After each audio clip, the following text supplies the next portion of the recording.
This new book, Infinite Game, is exactly the same. It's me on my journey, which is the same journey that we're all on, which is I'm living in the world, I'm functioning in the world, I'm an idealist, I talk about the world I want to live in, and quite frankly, I got tired of people in power, people who run companies, people who work on Wall Street, telling me that I'm naive, I'm stupid, and I don't understand how business works.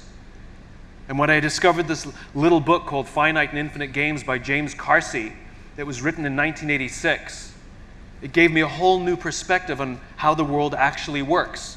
That we are, at all moments of all days, players in games that have no finish lines. There's no such thing as winning friendship. There's no such thing as winning in marriage. If you think you're going to be number one in your marriage, it's not going to go well. And there's definitely no such thing as winning business. And yet you listen to so many leaders, and they talk about being number one, being the best, beating their competition. They have no idea how the world is actually working. They're playing with the wrong mindset for the game that they're actually playing, and when you play with a finite mindset in an infinite game, you damage trust, you damage cooperation, and you hurt innovation, and eventually the organization struggles and goes into decline.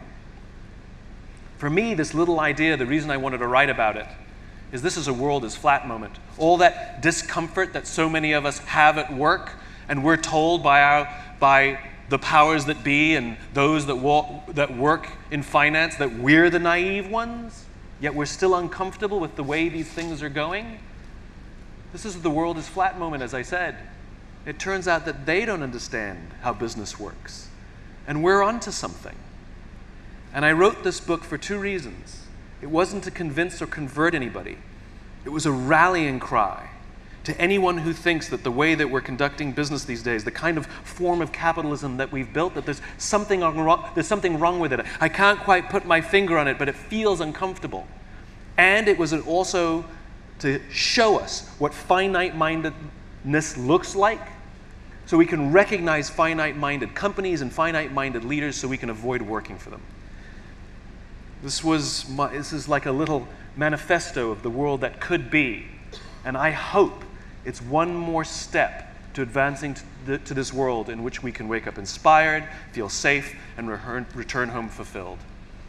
I'm so grateful to all of you who are in this business. We are compatriots in this movement. And thank you so much for helping me spread these ideas, because together we're making a difference. We really are making a difference.